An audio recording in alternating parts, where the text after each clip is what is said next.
அஸ்ஸலாமு அலைக்கும். Hi everyone, welcome to Mumtaz delight. இன்னைக்கு நான் என்ன செஞ்சு காட்ட போகிறேன்னா கிறிஸ்மஸ் ஸ்பெஷல் ப்ளம் கேக்.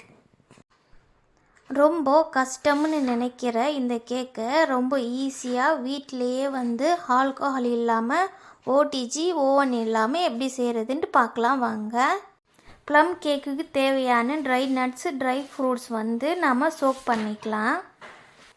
நான் சோக் பண்ணுறதுக்காக அத்திப்பழம், டேட்ஸு, அப்புறமா கேஷ்யூ, ஒயிட் ட்ரை கிரேப்ஸு, அப்புறமா பிளாக் ட்ரை கிரேப்ஸு. இது சீட்லெஸ் தான் இது ரெண்டுமே. அப்புறம் நிறைய டியூட்டி ஃப்ரூட்டி, அப்புறமா செர்ரிஸுமே நான் நல்லா கட் பண்ணி போட்டிருக்கிறேன். அப்புறம் சோக் பண்ணுறதுக்காக ஆரஞ்சு ஜூஸு. நான் இந்த ஃப்ரூட்ஸ் எல்லாம் சோக் பண்ணுறதுக்காக ஆரஞ்சு ஜூஸ் யூஸ் பண்ணியிருக்கேன். உங்கள்கிட்ட கிரேப் ஜூஸ் இருந்துச்சுன்னா நீங்கள் கிரேப் ஜூஸும் யூஸ் பண்ணலாம்.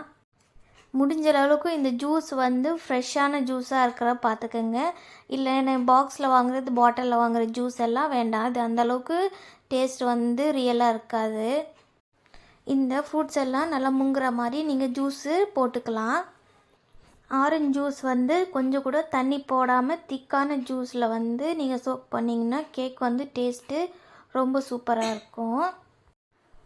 இது நான் 6 ஹவர்ஸ் சோக் பண்ண போகிறேன். உங்களுக்கு டைமே இல்லை அப்படின்னா நீங்கள் 2 ஹவர்ஸ் பண்ணலாம்.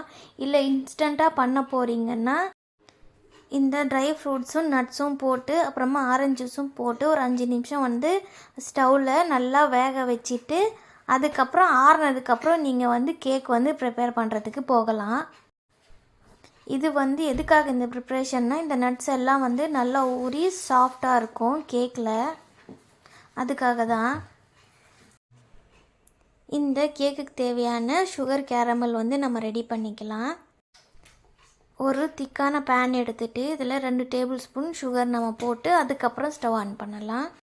சுகர் போட்ட உடனே இந்த மாதிரி லைட்டாக மிக்ஸ் பண்ணி விடுங்க. இது அப்படியே கேரமல் ஆகும். இப்போ தண்ணி எல்லாம் எதுவும் போட வேண்டாம். ஷிம்லேயே வச்சிங்கன்னா கொஞ்சம் நேரத்துக்கு அப்புறம் ஆட்டோமேட்டிக்காக அது சிரப்பாக மாறிடும்.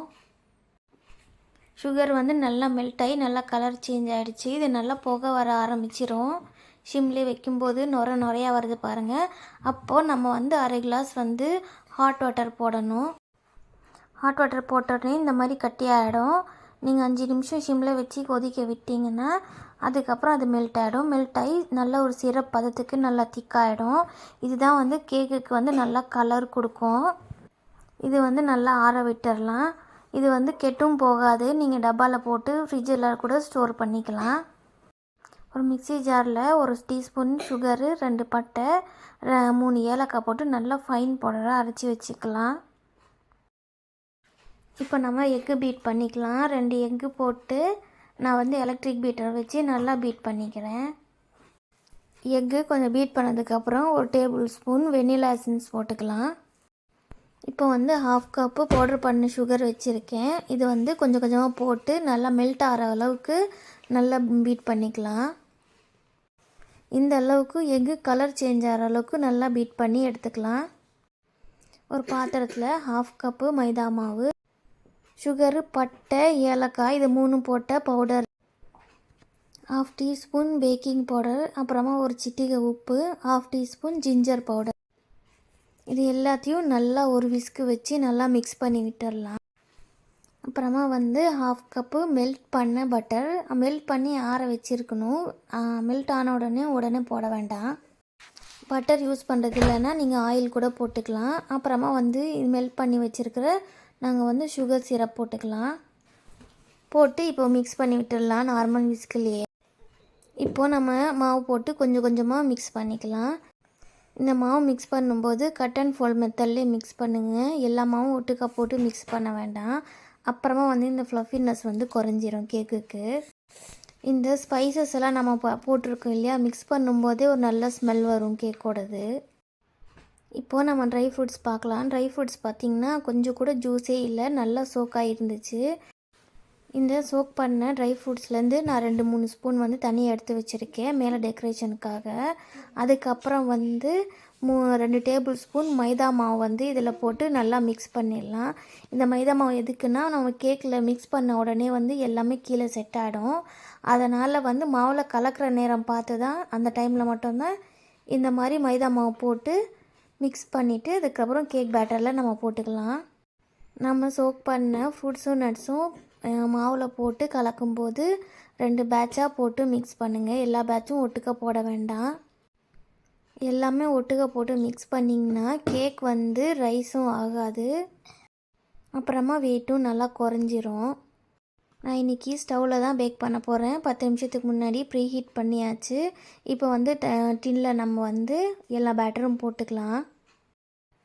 நீங்கள் ஸ்டவ்வில் பேக் பண்ணுறீங்கன்னா எந்த கேக் டின் வந்து நீங்கள் யூஸ் பண்ணுறீங்களோ அதுக்கு தகுந்த மாதிரி அதை விட கொஞ்சம் பெரிய பாத்திரமாக எடுத்து அதில் ஒரு சின்ன ஸ்டாண்ட் வச்சு 10 நிமிஷம் மூடி வச்சிங்கன்னா இதுதான் ப்ரீ ஹீட்டு. அதுக்கப்புறம் இந்த கேக் டின் எடுத்து நம்ம அந்த பாத்திரத்துக்குள்ளே வச்சிடலாம்.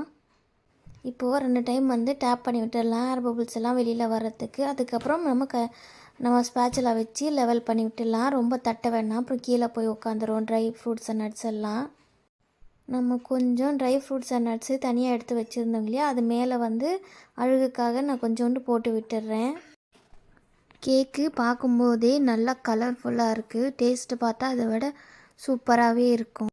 நீங்கள் பிளாக் ரேசன்ஸ் வந்து எந்த அளவுக்கு போடுறீங்களோ அந்த அளவுக்கு நல்லா டேஸ்ட்டாக இருக்கும். முடிஞ்ச அளவுக்கு சீட்லெஸ்ஸாக பார்த்து போட்டுருங்க.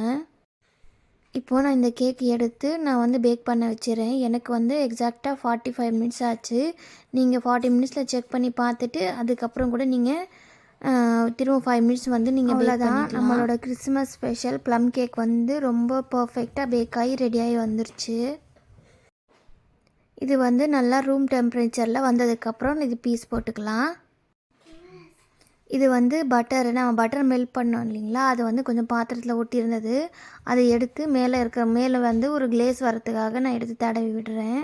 இது நல்லா ஷைனிங்காகவும் இருக்கும், அப்புறம் ட்ரை ஆகாது சீக்கிரமாகவே.